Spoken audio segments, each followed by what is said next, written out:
balanza, todos deseando que hayan estado en familia y en comunidad compartiendo la alegría de tener la esperanza de un nuevo año que estamos seguros que comenzó además muy bien con la instalación de la Asamblea Nacional y con un nuevo capítulo en la historia de Venezuela, en la forma de hacer política en Venezuela. Para hablar de este tema, hoy vamos a tener como invitada especial a la periodista Anaya Arismendi, reconocida defensora además de derechos humanos con larga trayectoria y miembro de Una Mujer de la Unión Nacional de Mujeres. Ha estado batallando por el derecho de las mujeres durante toda la vida y por el derecho de los niños, niñas y adolescentes. Bienvenida, Anaí, a nuestro programa En la Balanza.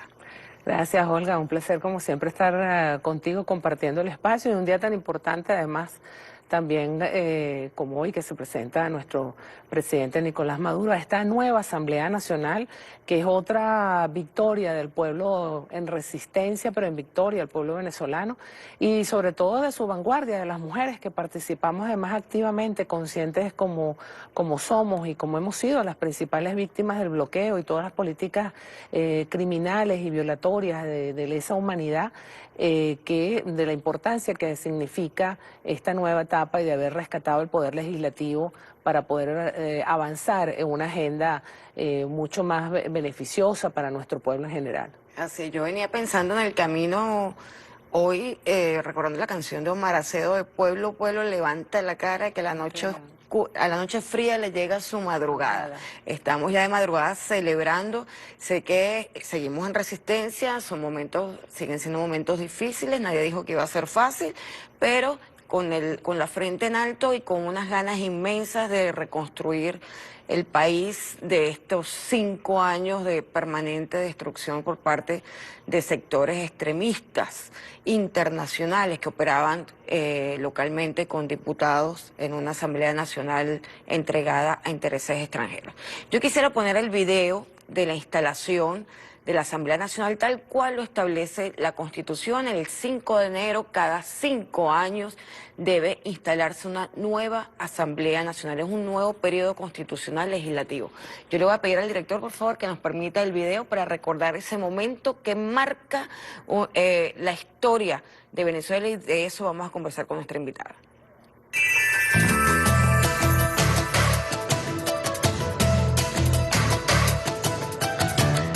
Procedemos a elegir la nueva junta directiva y hay una sola propuesta.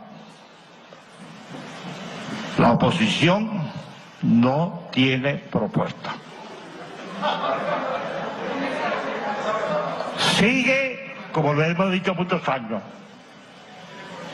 sin proyecto histórico nacional alternativo al proyecto bolivariano. Y esto queda escrito para los analistas del presente y del futuro. Reciba usted de parte de todo el pueblo de Venezuela, de los indios, de los campesinos, de los afrodescendientes y del pueblo patriota y bolivariano,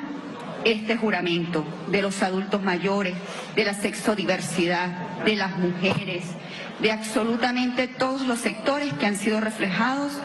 por el comandante supremo en la Constitución y con nuestros procesos organizativos.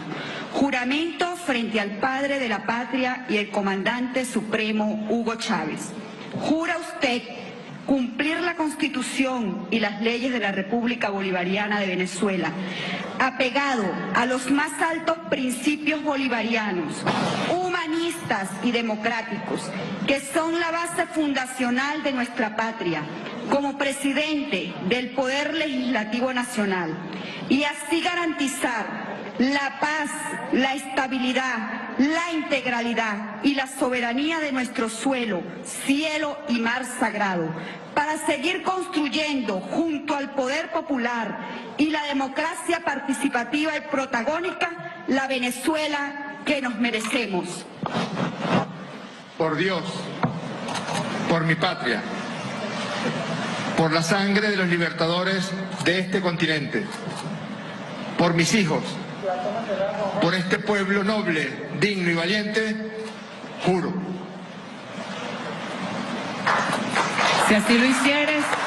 que la paz patria matria, nuestros ancestros, el pueblo glorioso y noble de Bolívar, el pueblo de Bolívar y Juana la Avanzadora, os lo premia y si no, os lo demande.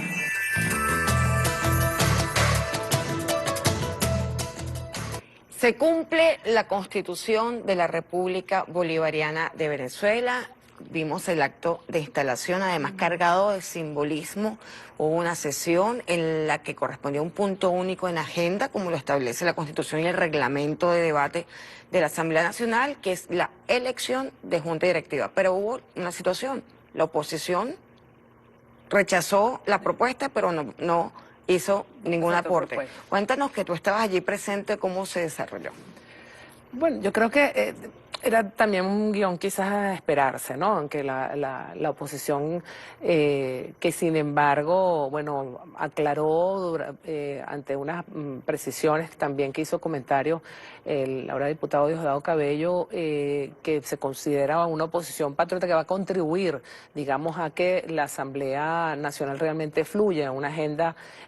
por el país. Sin embargo, bueno, digamos, en lo que ha venido siendo siempre de su accionar se opone, pero no propone. Y bueno, hizo sus observaciones, que es válido en lo que va a ser este nuevo escenario de la Asamblea Nacional. Yo creo que tenemos que entenderlo, además es un escenario plural, y para el país es mucho mejor que, digamos, que esa sea la vía por la cual se diriman las diferencias en el marco del Poder Legislativo y no en la agenda de la violencia, que es lo que ha venido impulsando un sector de la oposición. Y luego creo que lo más importante es que, bueno, que se juramenta esta nueva directiva, que comenzamos un nuevo ciclo en el Poder Legislativo y además la juramentamos los movimientos sociales en el simbolismo que eso significa, es decir, que es una asamblea que se debe al poder popular. Estábamos, bueno, presentes en la comisión y otros que estaban también presentes, distintos movimientos sociales que participamos activamente en todo lo que fue el proceso de la campaña, en la construcción de una agenda legislativa, que es ahora, digamos, también una deuda que está pendiente de la Asamblea Nacional con los distintos movimientos sociales, las distintas propuestas que se fueron construyendo al calor de las asambleas con el poder popular, es decir, no fueron una una agenda legislativa del pueblo, la agenda del pueblo que se le propuso, que está ahorita en manos de la Asamblea Nacional, que es bien importante porque, bueno, los movimientos sociales en general, las mujeres, los campesinos, las campesinas, los pescadores, los afrodescendientes, los compañeros y compañeras con discapacidades y los distintos movimientos sociales en general, trabajadores, profesionales y técnicos, es decir, tuvimos 5 años sin poder avanzar en la vida legislativa del país, luego de haber venido de todo un proceso característico de la Revolución Bolivariana de construcción en el parlamentarismo de calle, de espacios de construcción colectiva para avanzar en este Estado social de derecho y de justicia, una característica de la Revolución Bolivariana de dotarse de instrumentos legales para avanzar en el modelo de inclusión social. Bueno, tuvimos 5 años que no pudimos avanzar en el marco legislativo porque la Asamblea era prácticamente una base gringa establecida en el país, de la cual se le ha hecho tanto daño al pueblo en general. Entonces hay ciertamente mucha expectativa, muchas demandas que surgieron de esas propuestas, bueno, y esa agenda del pueblo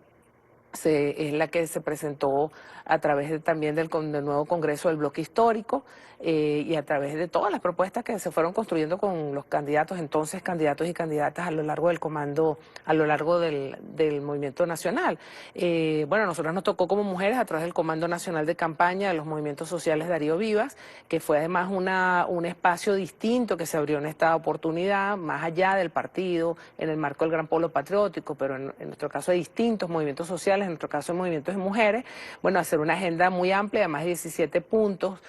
vinculados con la erradicación de la violencia, con el avance de nuestros derechos sociales políticos, en nuestros derechos sexuales y reproductivos, en lo que significa además el fortalecimiento legislativo, revisar muchas leyes que son realmente que tienen demasiados años sobre temas que a nosotros nos importan muchísimo, sobre el tema de la igualdad, del tema de la erradicación de la violencia de género, el tema de avanzar en unas comunas productivas y feministas, es decir, la construcción del socialismo feminista en general. De manera que, bueno, fue bien significativo esta juramentación porque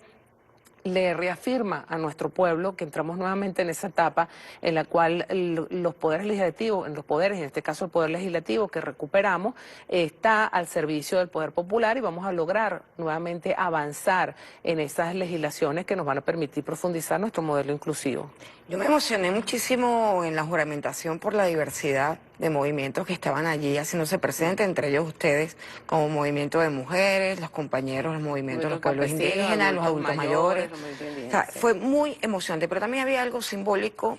que es la recuperación del propio Bolívar. Habían retirado no solamente al comandante Chávez, sino al padre de la República, el fundador de la República, el que luchó y dejó la vida en crear la República de Venezuela. O sea, este retorno no es solamente de unos retratos del padre libertador, el comandante Hugo Chávez, que honrosamente nos trajo de vuelta también a la historia el padre libertador, sino de la espiritualidad y de todo el pensamiento político republicano. Es decir, estamos en una nueva etapa para la República. ¿Estás de acuerdo con que hay una ruptura? Sí, yo creo que para todos y todas fue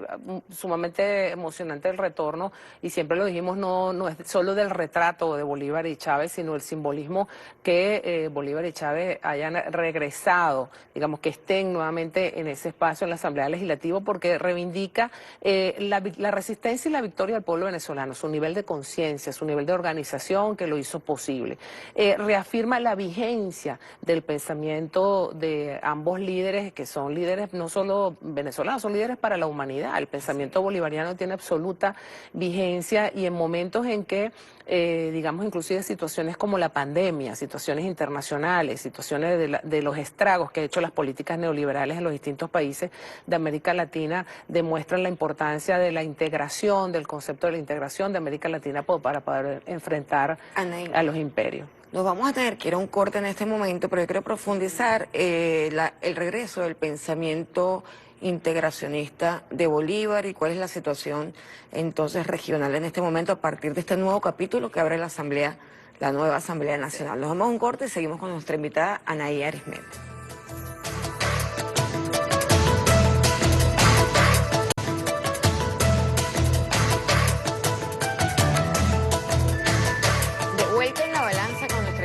Especial Anaí Arismendi del Frente de Mujeres, la Unión Nacional de Mujeres, además activista en materia de derechos humanos y de reconocida trayectoria política también, trayectoria en defensa de, digamos que los derechos de la patria matria. En este caso, estamos ya en una nueva etapa de la revolución, que es el reconocimiento de la matria como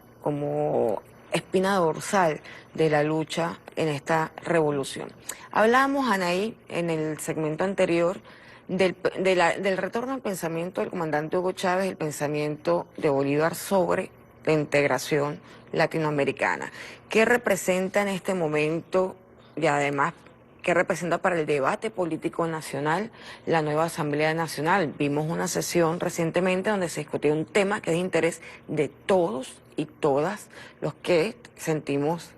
a la República, los que sentimos la patria. Cuéntanos un poco cuál es tu visión de la expectativa que hay de esta Asamblea Nacional respecto a esa lucha por la integración y esa lucha por el rescate de nuestra política exterior.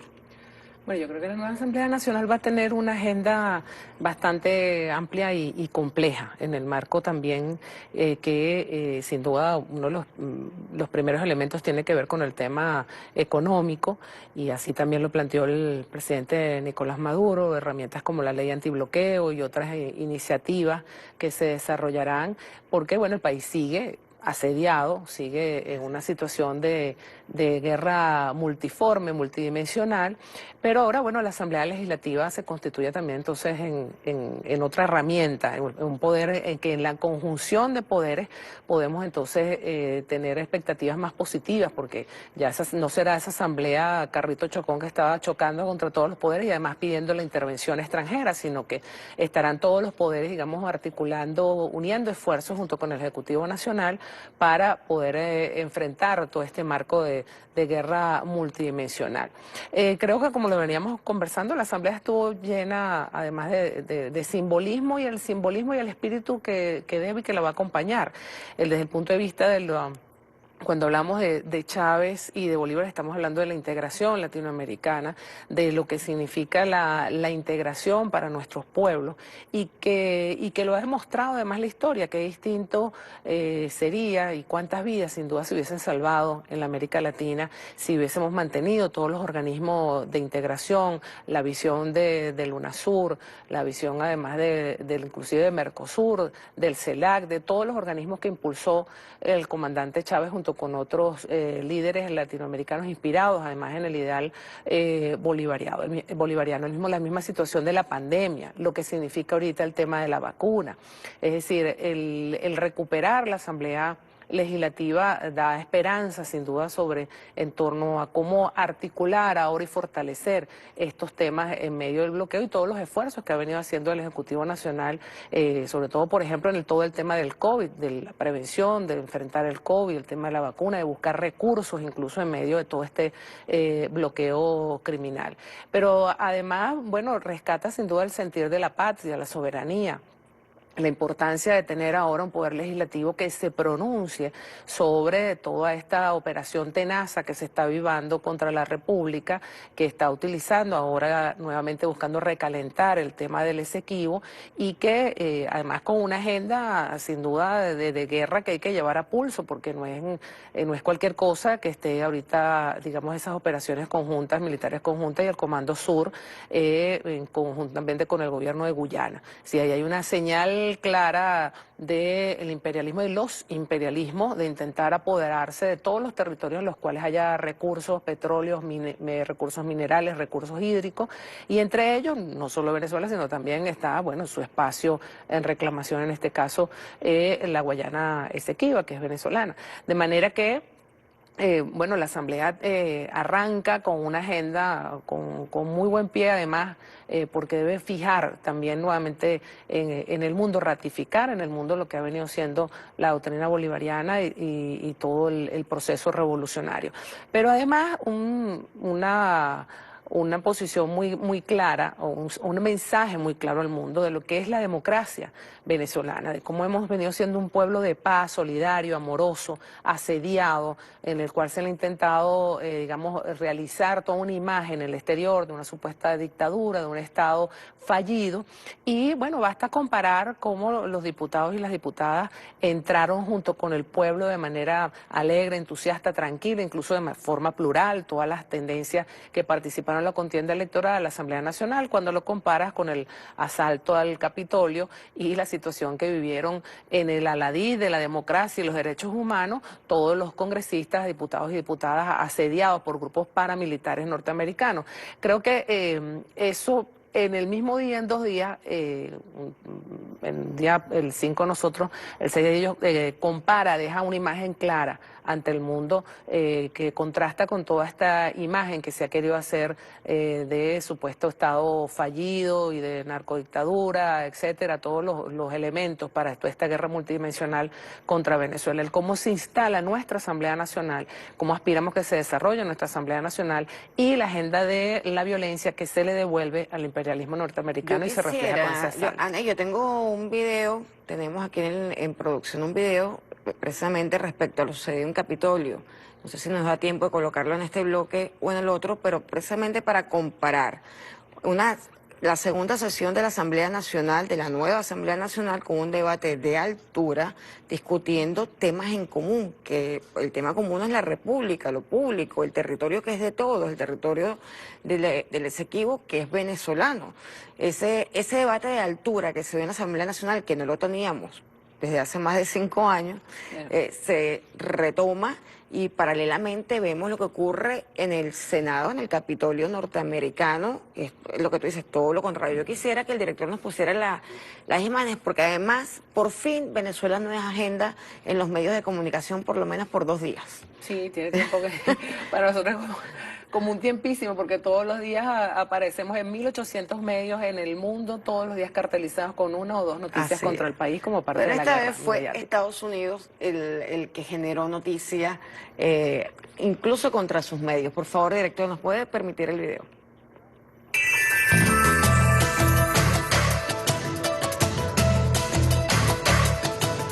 Hola, ¿qué tal? El mundo mira con asombro la toma del Capitolio en Washington. Empezamos por Europa, donde todas las instituciones han mostrado su preocupación por los acontecimientos. Ursula von der Leyen, la presidenta de la Comisión Europea, cree en la fuerza de las instituciones. David Sassoli, el presidente del Europarlamento, mostraba su preocupación, y Charles Michel, presidente del Consejo Europeo, decía estar en shock con las imágenes del Capitolio, porque dice que el Congreso de Estados Unidos es el templo de la democracia. Reacciones también en muchos países, como por ejemplo Alemania. Angela Merkel, su presidenta, ha culpado a Trump de alentar estas protestas, con sus dudas continuas sobre el proceso electoral, porque dice que no ha querido reconocer los resultados.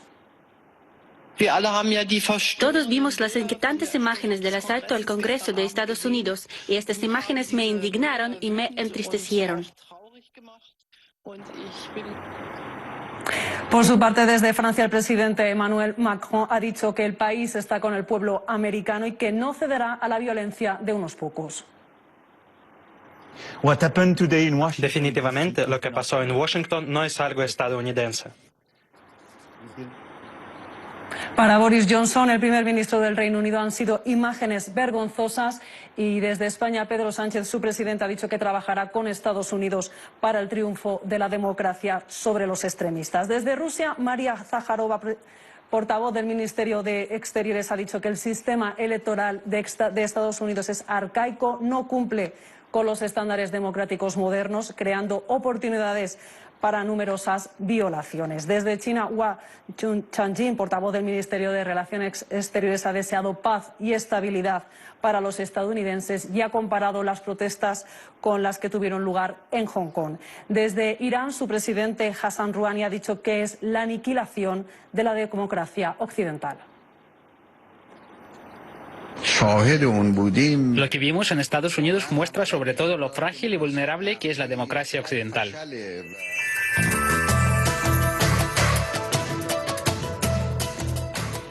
Volvemos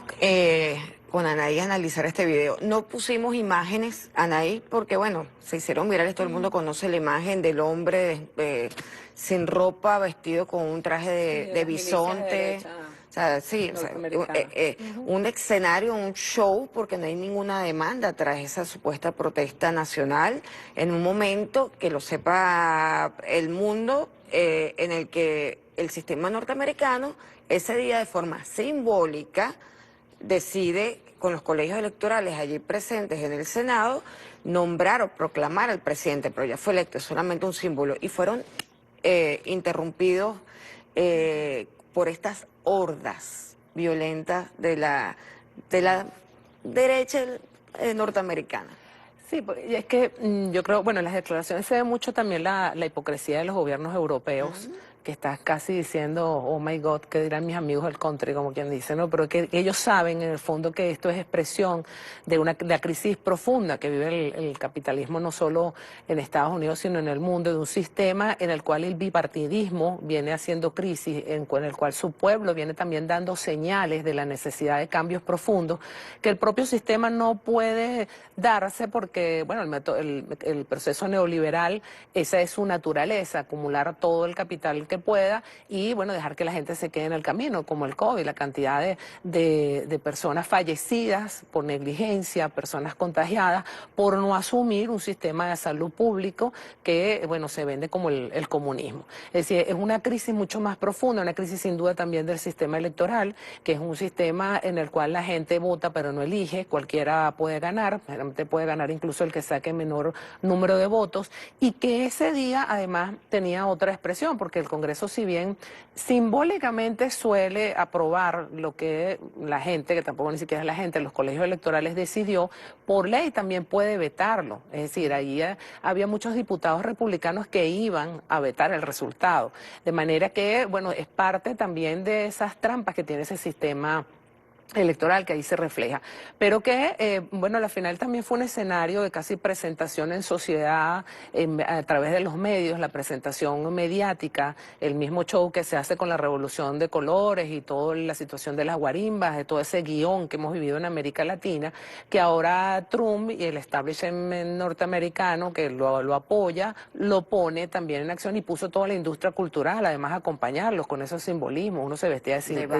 de Batman, otro estaba de Superman, otro estaba de Bisonte, pero es decir, el mismo show que también se montó en Venezuela, en Nicaragua y en otras partes, donde también a los guarimberos los vestían, ¿te acuerdas? De templarios, de Capitán América, pero también de los templarios, los símbolos religiosos de la lucha del bien contra el mal, que además es parte del sustento ideológico de las milicias de derecha en Estados Unidos, que tienen muchísimos años su sustento, pero que además se desarrollaron mucho durante la década de los 90 y durante estos años han sido financiadas y alentadas por Trump. Si uno ve además todo el guión, es casi el mismo guión que nosotros hemos vivido y padecido en el marco de las guarimbas, cuando Trump en varias oportunidades dijo, espérense y después reaccionen, esta gente es muy buena, a pesar de que en momentos en que había, en uno de los mítines antirracistas, le había pasado un vehículo, se había muerto gente porque les pasó por encima, los asesinatos a todos los afroamericanos, es decir, el hostigar a los latinos, pero eso ha sido el discurso supremacista, blanco, violento, en el cual Trump, además con financiamiento, porque en Estados Unidos cualquiera puede comprar un tanque y armas de todo tipo, hemos estado viendo como fue en Michigan, como fueron muchos actos previos. De manera que el Congreso simboliza, el asalto al Capitolio simboliza muchísimas cosas, el deterioro, pero también alerta sobre el papel que va a jugar el paramilitarismo norteamericano en los próximos años, porque además Trump lo ha dicho, esto solo está comenzando. Entonces estamos hablando de una agenda de la violencia que ahora se entretiene en Estados Unidos, pero que sin embargo es la fórmula con la cual han querido doblegar a nuestros países y a la cual Venezuela y los venezolanos y las venezolanas hemos resistido. A esa agenda de violencia que le advertimos, que otras veces lo dijo el presidente Nicolás Maduro, que lo ha dicho Diosdado, en Estados Unidos puede haber una guerra civil, que es lo que está ocurriendo en Estados Unidos, nosotros y nosotras también hemos resistido. Ese es el símbolo internacional o ver internacionalmente las fórmulas que se ha intentado aplicar contra nuestros países para imponer por la fuerza un modelo político o un candidato o candidata. Yo quisiera, y nos vamos a un corte, pero vamos a ahondar un poquito, a profundizar en esto que estabas hablando de cómo se tienen libertad las milicias en Estados Unidos para armarse, para organizarse sin ningún tipo de principio, para que entendamos exactamente hacia dónde va la supuesta democracia norteamericana. Nos vamos a un corte y seguimos con Anaí Arismendi en el próximo segmento.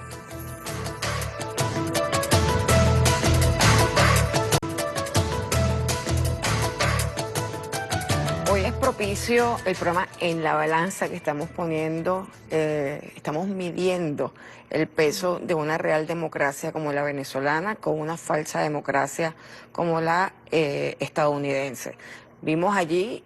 en ese asalto al Capitolio, al Senado, imágenes muy parecidas a las de la Asamblea del año pasado con el grupo de la organización criminal de Guaidó que quiso atravesar una verja cuando pudo haber entrado por la puerta, ¿no? Pero esta gente que está haciendo esto en el Capitolio la vimos cruzando una valla. Ahí hay captagón, ahí hay jóvenes que no tienen reclamos reales. Háblanos un poco de, bueno, que esa gente que hizo ese asalto, ¿qué los movía? ¿Qué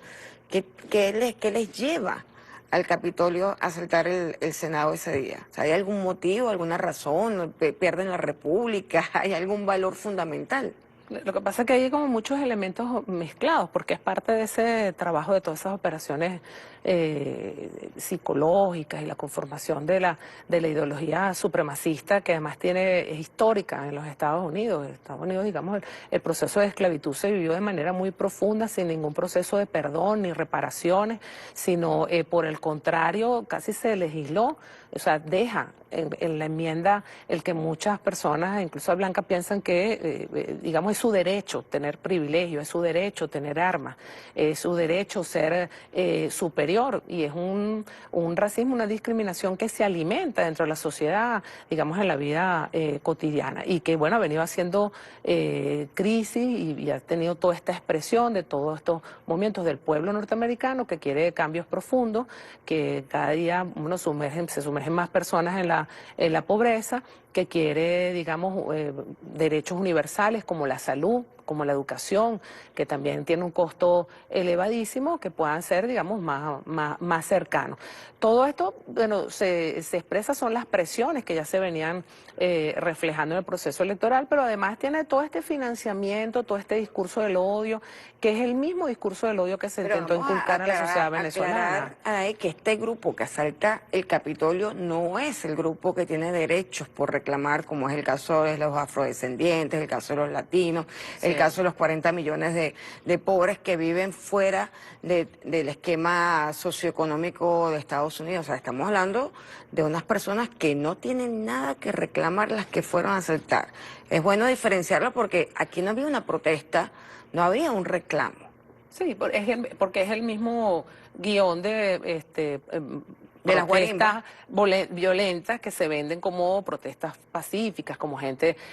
pacífica, y por el contrario son grupos además financiados, grupos que tienen que ver con las milicias de derecha de hace tiempo, grupos que Trump ha estado utilizando y presionando en otras oportunidades. Recordemos también cuando esas imágenes que recorrieron el mundo de la gente armada hasta los dientes en Michigan porque querían imponer en contra de las medidas de distanciamiento social, de confinamiento producto del COVID, tienen que ver también con el movimiento antivacunas, con el movimiento, digamos, contra la pandemia.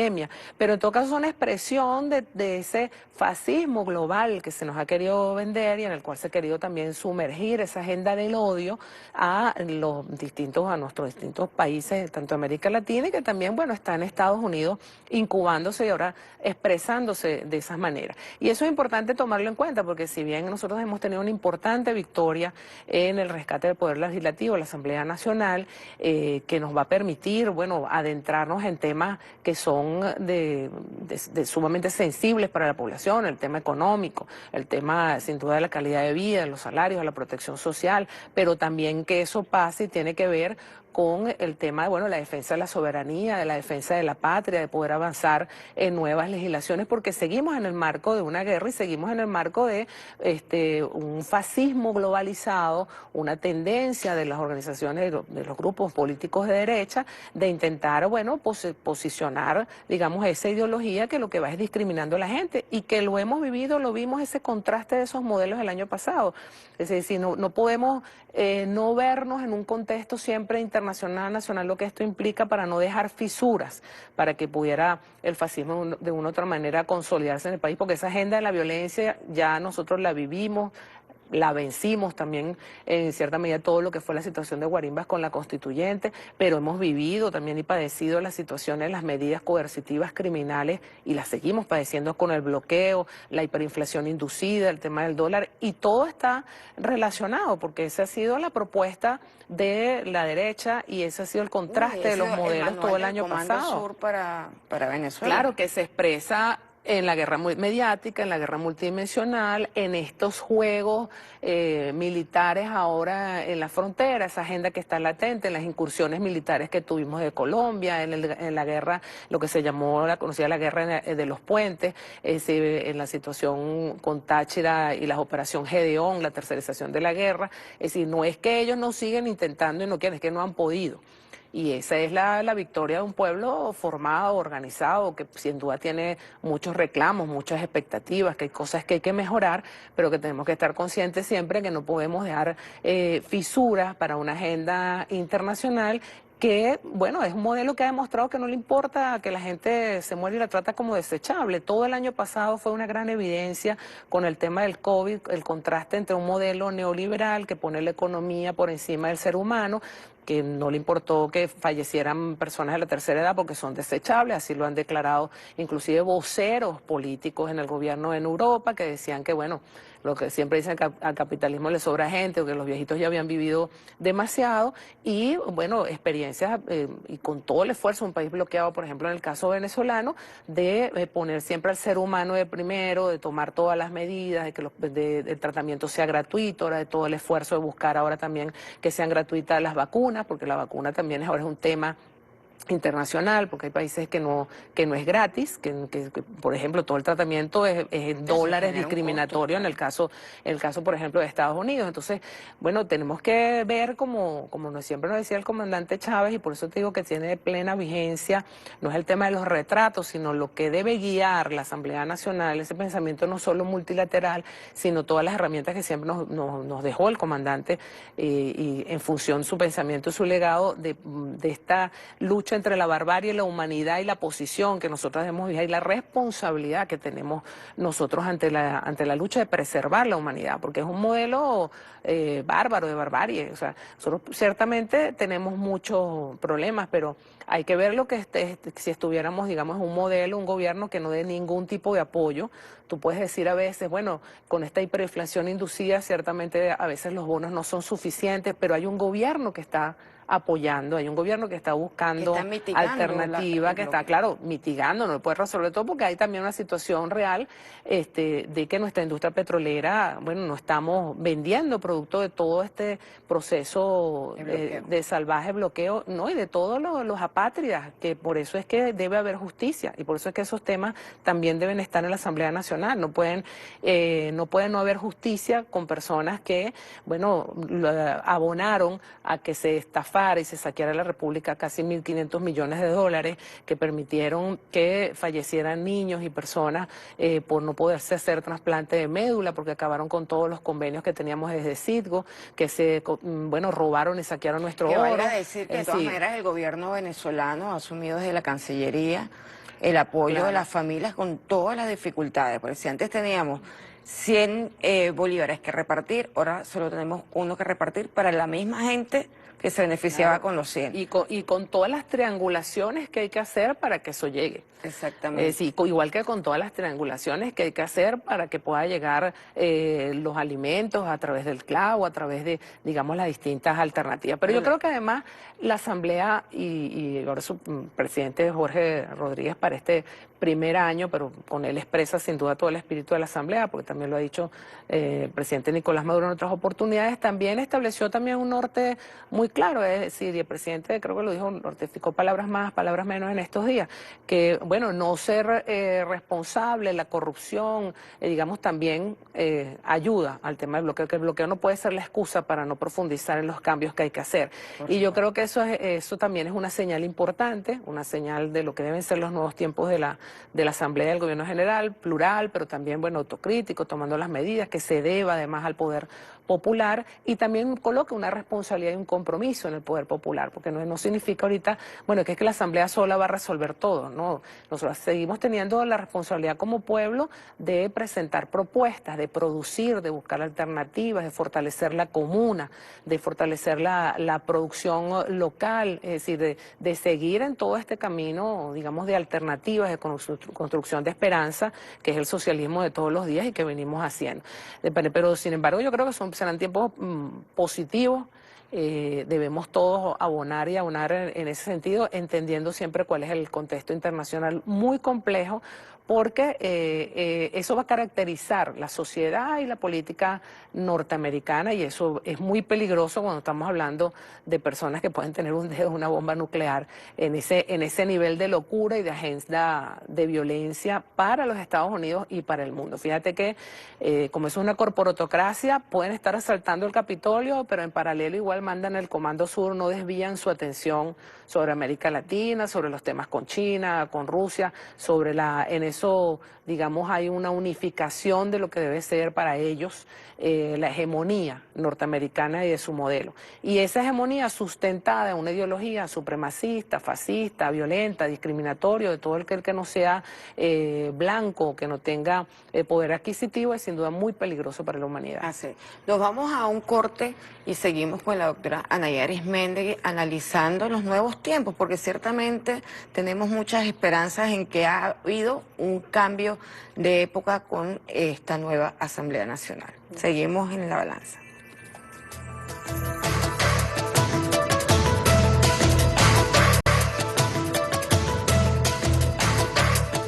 Continuamos con la periodista Anaya Arismendi conversando sobre lo que ha significado para Venezuela este cambio en el nuevo periodo constitucional legislativo del 2021 al 2026.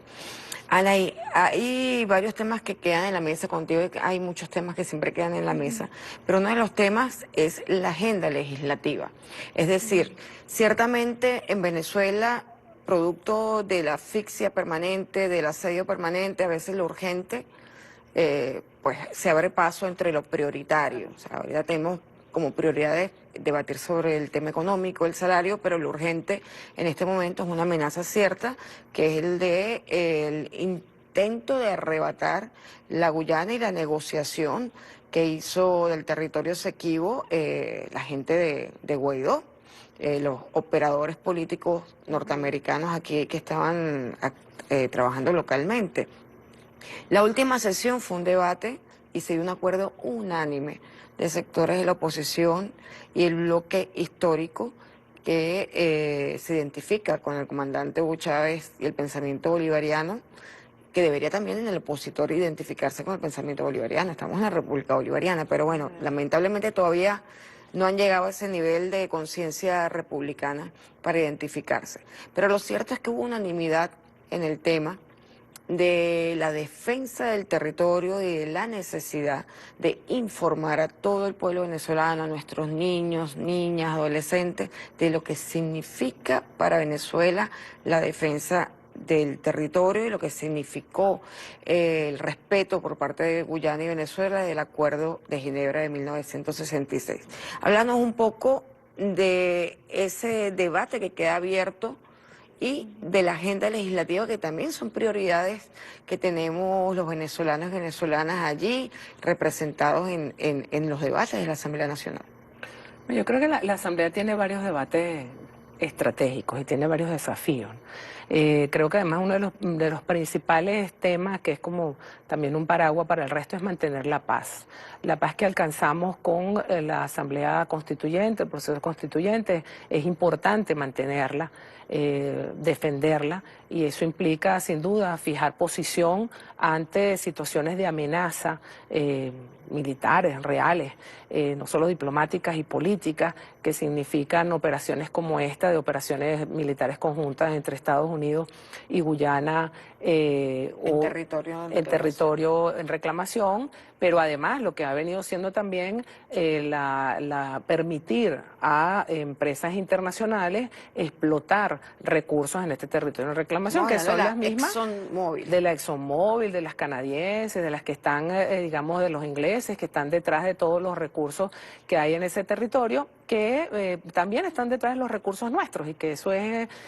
como que van arrimando si llegan y recalientan la frontera, ¿no? Y que además es lo que mueve las guerras en el mundo, porque es lo que necesitan los modelos capitalistas en crisis para poder seguir sobreviviendo y mantenernos, ya no son solo sus niveles de confort, sino sus niveles de concentración de riqueza. O sea, les hace falta el petróleo del mundo, le hace falta el mineral, le hace falta los recursos hídricos. Recordemos que incluso ya Naciones Unidas ha dicho que para el 2050 va a haber muchos países que se van a quedar sin agua. Venezuela y toda esta parte del territorio tiene altos niveles de recursos hídricos, que es lo que llaman la guerra del oro azul o la guerra del oro verde, el tema de la biodiversidad, que está detrás están toda la industria farmacéutica interesada. entre otras. Entonces, digamos que, bueno, Venezuela está, si tú pones en un mapa, como en el centro de todas las apetencias, lo que llaman la guerra del oro negro del petróleo, los minerales, los recursos hídricos, la biodiversidad, y por eso es que,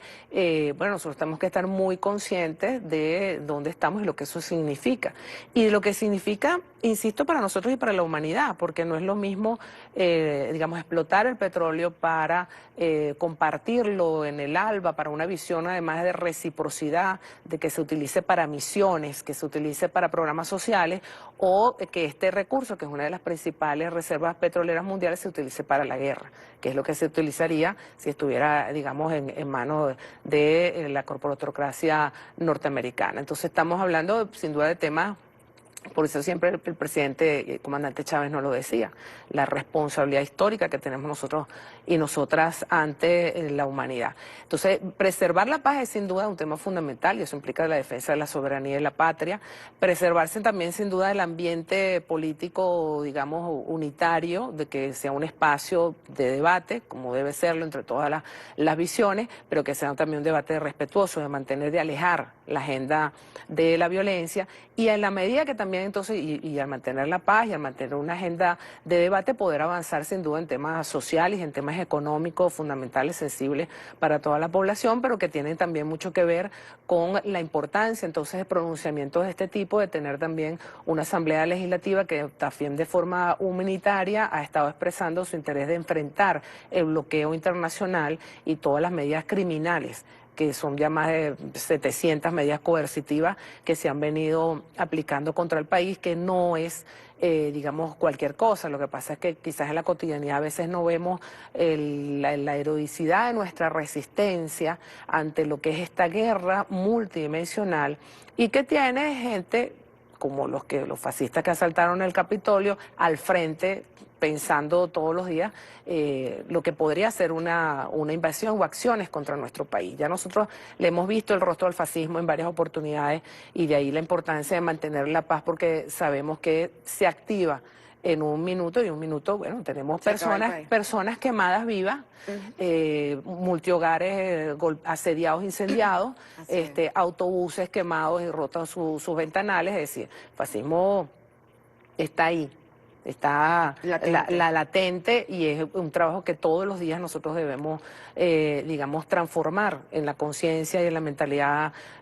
ciudadana. Sin duda, bueno, es una agenda en la cual también aspiramos todos los movimientos sociales a avanzar en nuestra propuesta, en nuestra agenda, que profundizan además y fortalecen nuestro modelo de inclusión social, que pasa sin duda también por los temas sociales, económicos, por el tema de incrementar la productividad del Estado comunal, de realmente fortalecer la visión de la comuna, del poder territorial, pero también pasan también por otros temas como, bueno, erradicar la violencia de género, avanzar en la paridad política, porque en la medida que, bueno, también las que somos la vanguardia de la revolución bolivariana, avanzamos y consolidamos nuestros logros y consolidamos el socialismo feminista, en esa medida también se transforma de raíz y de una manera integral nuestra sociedad. En la medida que hay otras propuestas también de los distintos movimientos sociales, el tema del agua, lo que se ha planteado, por ejemplo, la ley del agua. Fíjate, tan importante el tema del agua y preservar nuestros recursos hídricos, que son para todos y todas, cuando estamos hablando de que es un recurso que es ya motivo de guerras en el mundo y en el planeta. Leyes que alguna gente a veces las banalizan y no es así, que es el tema, además de la protección contra el maltrato a nuestros animales de compañía, que no es sino también el reflejo de la propuesta de la ternura contra la violencia, es decir, de que todo ser vivo merece además ser cuidado, protegido, y más cuando, y forma parte fundamental muchas veces en esa relación con la familia, con los seres vivos, con las personas en cualquier tipo de situaciones. Entonces, ahí hay una serie de leyes también, una agenda previa y otras muchas que surgieron, digamos, de todo el proceso del Congreso de los los pueblos y ahora la conformación del nuevo bloque histórico con los distintos movimientos sociales que van a dotan sin duda de una agenda popular a esta Asamblea Nacional. Y habrá, bueno, seguramente habrá debate, bueno, bienvenido el debate, que es mejor que sin duda los escenarios y la agenda de la violencia, y bueno, esperemos montarnos sobre todo, sí, ciertamente en el ritmo tanto interno como externo que amerita la revolución. Nos tenemos que ir, Anaí, pero hay que reconocer también, digamos que el trabajo arduo del presidente Nicolás Maduro, de todo el equipo ejecutivo, de la vicepresidenta Delcy Rodríguez, todos los ministros que han acompañado este proceso, es seguir llamando al diálogo y pedirle a la Asamblea Nacional que abra sus espacios para aquellos que no quisieron participar electoralmente, pero que tienen abiertos los espacios para el debate. Ha sido una posición magnánima que ya, bueno, es un legado también del comandante Chávez, esa magnanimidad de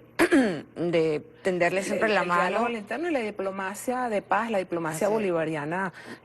para el mundo. Y bueno, sin duda hemos concentrado mucho, hemos hablado mucho del poder legislativo porque es la victoria reciente, pero esto también se logra gracias a todos los esfuerzos del presidente Nicolás Maduro y bueno, del poder popular, de todos en conjunto, de trabajar como un solo gobierno en que haya sin duda espacios de diálogo, de amor, en no caer en provocaciones, en no caer a veces en tantas trampas que hemos tenido a lo largo de estos años y bueno, la paciencia estratégica que a veces nos ha sido también difíciles, a veces nuestro pueblo dice, bueno, pero es que ahorita, porque bueno, son situaciones de mucha rabia, pero yo creo que el comandante Chávez nos enseñó un concepto que se ha mostrado en el tiempo, que es el tema de la paciencia estratégica y que hemos tenido y que nos ha logrado consolidar la paz. Y bueno, y ahora sin duda será un tiempo para agilizar los ritmos para consolidar la revolución bolivariana. Hay muchísima esperanza, Anaí, estamos construyendo soluciones, construyendo respuestas entre todos, un llamado permanente a la defensa de la soberanía, de la patria, de la identidad como región es muy importante y hagamos un esfuerzo en enseñarle a nuestros hijos el amor permanente por la defensa de la soberanía de nuestro territorio. Un mensaje, Anaí, para despedirte. Bueno, yo creo que a todos y a todas, bueno, esta es una victoria que hemos logrado en resistencia, que pertenece a todo el pueblo venezolano, que significa, no obstante, que todavía mucho trabajo que nos queda por hacer. Sigamos trabajando para que este poder legislativo, bueno, estemos en el ritmo y en el tono y en las exigencias del poder popular y podamos seguir entonces profundizando y defendiendo nuestro modelo de inclusión social. El poder popular, como siempre, tiene un papel fundamental, protagónico, no solo en lo que ha sido la construcción de esta agenda del pueblo, sino también en el acompañamiento y en la defensa del poder legislativo y de acompañar y que estemos, bueno, trabajando siempre un solo gobierno en función de profundizar la defensa de la paz y la defensa del proceso revolucionario, que nos ha permitido, bueno, también sobrevivir a un año muy complejo en el mundo y que, bueno, aquí estamos los venezolanos y las venezolanas en esta batalla, acompañando a nuestro presidente Nicolás Maduro en las distintas medidas que nos tocan en un año que va a seguir siendo complejo, pero para los venezolanos y las venezolanas también estará muy lleno de esperanza y de logros. Así es. Gracias a las mujeres, el sol de Venezuela nace en el Esequibo. Hasta luego.